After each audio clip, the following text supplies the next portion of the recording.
Painting the seeker. इस कहानी की शुरुआत में 13 साल के विल को दिखाया जाता है, जो स्कूल में आज एक नई लड़की को देखता है जिसे उसने पहले कभी नहीं देखा। वो उसका पीछा भी करता है, लेकिन तभी उसकी छोटी बहन उसे रोक लेती है। विल जब अपनी स्कूल बस में होता है तो एक बार फिर से वो उसी लड़की को देखता है जो उससे आगे वाली सीट पर बैठी हुई होती है। जब वो लड़की बस से उतर रही होती है तो उसका स्कार्फ गिर जाता है, जिसे विल उठा लेता है। विल अब अपने घर की तरफ जा रहा होता है, तभी उसके सामने एक गाड़ी रुकती है जिसमें टाउन का एक कपल होता है। जल्दी क्रिसमस आने वाला है, इसीलिए कपल विल को और उसकी फैमिली को क्रिसमस के लिए अपने घर पर इनवाइट करता है, जिसके लिए वो विल को इनविटेशन कार्ड देता है। विल कहता है कि मैं जरूर आऊंगा। यहीं टाउन में हमें दो आदमियों को दिखाया जाता है जो विल पर नजर रख रहे होते हैं। वो विल का पीछा करते करते उसके घर तक पहुंच जाते हैं, क्योंकि विल की मॉम ने क्रिसमस के लिए एक पेड़ मंगवाया था, जो पेड़ यही दोनों लोग लेकर आते हैं। दरअसल ये दोनों हमेशा विल के ऊपर नजर रखते हैं, जिस बारे में विल को बिल्कुल भी आभास नहीं होता। ये विल को उसका बर्थडे विश करते हैं। विल ये जानकर हैरान होता है कि दो अजनबी लोगों को उसके बर्थडे के बारे में पता है। दरअसल आज विल का बर्थडे है। इन दोनों में से जो ओल्ड मैन होता है वो विल से कहता है कि बाहर मौसम खराब होने वाला है। जब विल बाहर देखता है तो पूरी तरह से मौसम साफ होता है, लेकिन विल उसकी बात पर ध्यान नहीं देता। हालांकि आज विल का बर्थडे है, लेकिन कोई भी उसके बर्थडे के लिए सीरियस नहीं होता। पर उसकी छोटी बहन उसे एक गिफ्ट देती है, जो कि एक वॉच है। वो कहती है कि आज तुम्हारा बर्थडे है, तुम्हें कोई विश मांगनी चाहिए। विल कहता है काश आज बर्फ गिर जाए। तभी विल के बड़े भाई का वीडियो कॉल आता है, जो अब्रॉड में रहता है। उसने विल के लिए और सब के लिए कोई न कोई गिफ्ट भेजा होता है। विल को एक बेल्ट मिलती है जो बहुत पुरानी होती है, जिससे वो डिसअपॉइंट हो जाता है। अब रात को विल जब अपने कमरे में सो रहा होता है, तभी स्नोफॉल होना शुरू हो जाता है। और हैरानी की बात ये होती है कि स्नोफॉल सिर्फ विल के कमरे में हो रहा होता है। विल ये देखकर हैरान होता है, पर उसे इस बात की खुशी है कि उसकी बर्थडे विश पूरी हो गई। अगली सुबह वो अपनी छोटी बहन के लिए क्रिसमस का कोई गिफ्ट लेने के लिए बाहर जाता है। अभी उसके सामने दो पुलिस वाले आते हैं और कहते हैं कि हमें तुम पर शक है, तुम्हें हमारे साथ चलना होगा। वो विल को अपने साथ ले जाते हैं और उससे अजीब अजीब सवाल पूछने लगते हैं, जो निशानों के बारे में होते हैं, जिनके बारे में विल को कुछ नहीं पता। विल जब उनके सवालों का जवाब नहीं देता तो उन्हें गुस्सा आने लगता है। तभी एक पुलिस ऑफिसर का चेहरा अपने आप ही बदलने लगता है। विल ये देखकर हैरान होता, उसे कुछ समझ नहीं आता। जल्दी वो दोनों के दोनों क्रिएचर में बदल जाते हैं और विल के ऊपर हमला कर देते हैं। लेकिन जैसे ही विल उन्हें टच करता है, वो दूर जाकर गिरते हैं। विल को कुछ समझ नहीं आता, लेकिन उसे वहां से भागने का मौका मिल जाता है। शाम को वो उसी क्रिसमस पार्टी में जाता है, जिसका इनविटेशन उसे इसी टाउन के एक कपल ने दिया था। वहां पर उसे वो लड़की भी दिखती है जिसका स्कार्फ उसे बस में मिला था। इस लड़की का नाम मैगी होता है, लेकिन विल का भाई उससे बात करने लगता है, जो विल को बिल्कुल भी अच्छा नहीं लगता, क्योंकि विल कहीं ना कहीं उसे अंदर ही अंदर पसंद करने लगा है। इसीलिए विल पार्टी छोड़कर बाहर आ जाता है, जहां पर एक अनजान आदमी घोड़े पर उसका पीछा करना शुरू कर देता है। वो विल से अलग अलग निशानों के बारे में पूछ रहा होता है, जिस तरह से वो दो पुलिस ऑफिसर्स पूछ रहे थे, लेकिन विल को इन निशानों के बारे में कुछ नहीं पता। तभी यहाँ पर एक ओल्ड लेडी अपने असिस्टेंट और उन दो लोगों के साथ आ जाती है, जो हमेशा विल पर नजर रखते हैं। ये उस राइडर को यहाँ से जाने के लिए कहते हैं, जो विल से सवाल पूछ रहा होता है। वो जाने से पहले कहता है कि अगले 5 दिनों तक हर जगह अंधकार होगा।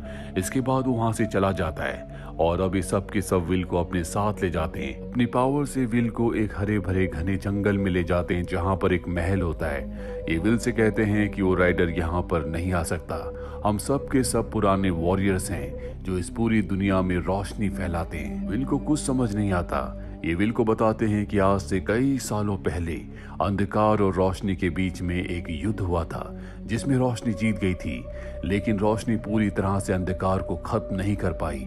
अब भी वो इस दुनिया में है और हम किसी भी कीमत पर अंधकार को हमेशा के लिए खत्म करना चाहते हैं, जिसके लिए हमें 6 साइंस यानी कि निशानों की जरूरत है। उन निशानों के मतलब एक किताब में है। इन निशानों को कोई सीकर ही ढूंढ कर पढ़ सकता है, समझ सकता है, और तुम हमारे सीकर हो। अब क्योंकि तुम 14 साल के हो चुके हो, इसीलिए तुम्हारी शक्तियां तुम्हें मिल चुकी हैं। विल को कहीं ना कहीं इनकी बातों पर यकीन हो रहा होता है, क्योंकि हाल ही में उसके साथ बहुत अजीब अजीब घटनाएं घटी हैं। जैसे उसकी विश के बाद उसके घर में स्नोफॉल हुआ, साथ ही उसके एक ही टच से वो दोनों बहरूपीय पुलिस ऑफिसर्स दूर जाकर गिरे, जो उससे 6 निशानों के बारे में पूछ रहे थे। विल उनसे पूछता है, तुम्हें कैसे पता कि मैं ही तुम्हारा सीकर हूँ? वो विल को बताते हैं कि जो भी सीकर होगा वो अपने माँ बाप का 7वां बेटा होगा। विल कहता है, लेकिन मैं अपने माँ बाप का 6ठा बेटा हूँ। तभी विल को एक क्रिस्टल बॉल देते हैं। विल उस क्रिस्टल बॉल में देखता है कि अगर अंधकार इस पूरी दुनिया में फैल गया तो किस तरह से वो इस पूरी दुनिया को तबाह कर देगा। अब विल वापस अपने घर आ जाता है। हाँ, वो किसी को नहीं बताता कि उसके साथ क्या हो रहा है। कुछ देर के बाद विल जब कुछ काम कर रहा होता है तभी वो गिर जाता है, उसके पैर में फ्रैक्चर हो जाता है। जिसके बाद उसकी मॉम डॉक्टर को बुलाती है और डॉक्टर वही राइडर होता है जो विल से 6 निशानों के बारे में पूछ रहा था, जो अंधकार की दुनिया से है। वो विल के पैर को ठीक कर देता है और उससे 6 निशानों के बारे में पूछता है, लेकिन विल उसे कुछ नहीं बताता। इसके बाद वो एक बार फिर से अपनी शक्ति से, जिससे उसने विल के पैर को ठीक किया था, वापस उसी तरह से फ्रैक्चर करके वहां से निकल जाता है।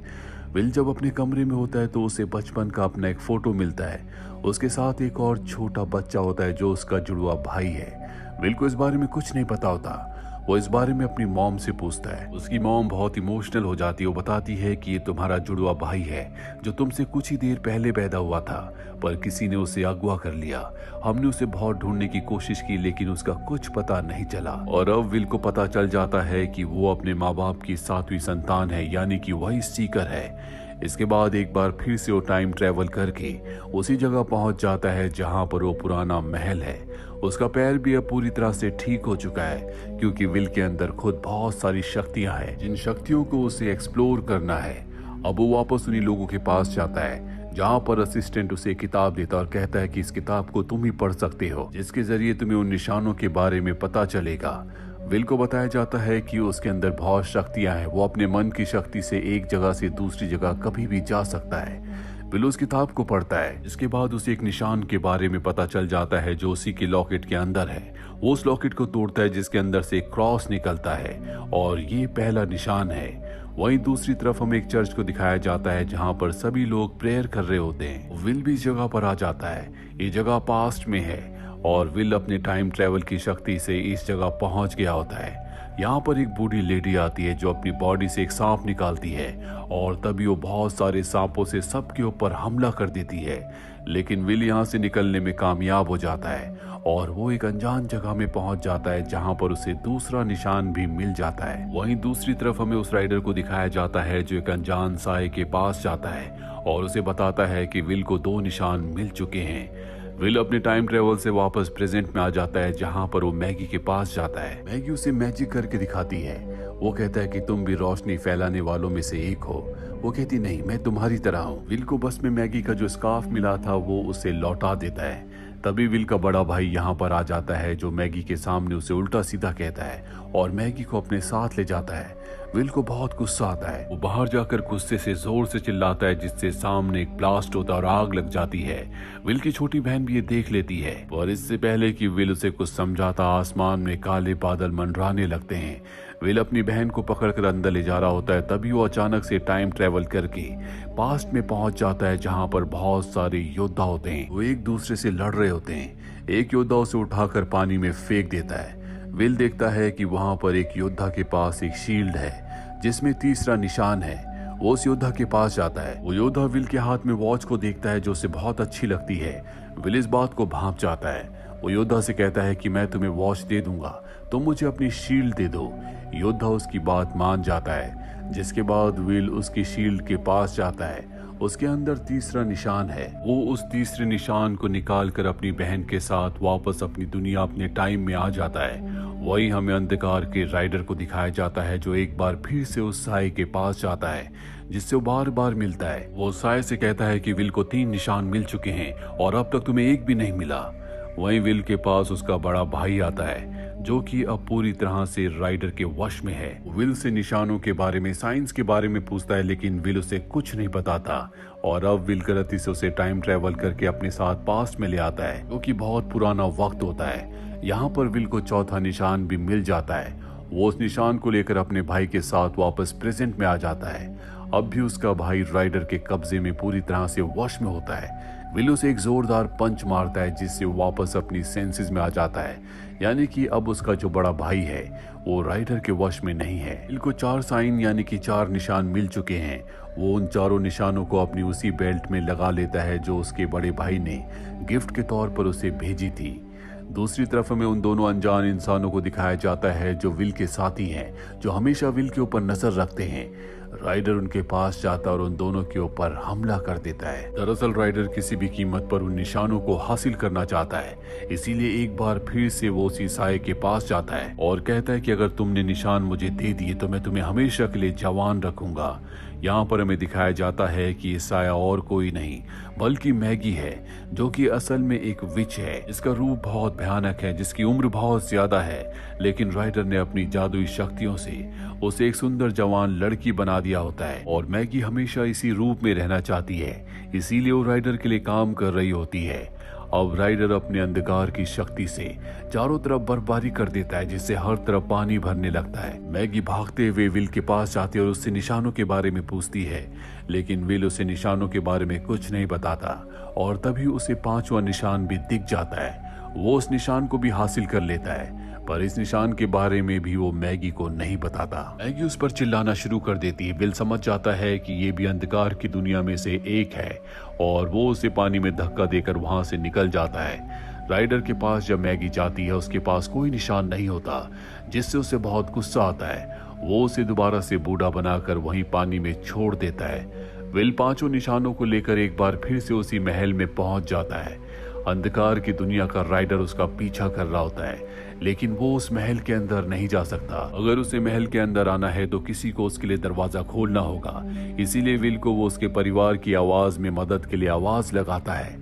विल उसकी बातों में आ जाता है और दरवाजा खोल देता है, जिसके बाद राइडर अंदर आ जाता है और यहाँ पर उन सभी लोगों को जो सारे निशानों को पाने के बाद अंधकार की दुनिया को हमेशा के लिए खत्म करना चाहते हैं, राइडर उन सबको अंधेरी की दुनिया में कैद कर देता है और विल से कहता है कि मुझे वो 5 के 5 निशान दे दो जो तुम्हारे पास हैं। विल उसे निशान देने से मना कर देता है, जिसके बाद वो एक क्रिस्टल बॉल को निकालता है, जिसके अंदर उसने विल के जुड़वा भाई को कैद किया होता है। दरअसल आज से 14 साल पहले वो गलती से विल की जगह विल के जुड़वा भाई को अपने साथ ले गया था और विल क्योंकि उसे निशान नहीं देता, इसीलिए वो विल को अंधकार की दुनिया में भेज देता है। विल जब अंधकार की दुनिया में जा रहा होता है, तब उसे एहसास होता है कि 6ठा निशान और कोई नहीं बल्कि उसकी आत्मा है, यानी कि खुद वो 6ठा निशान है।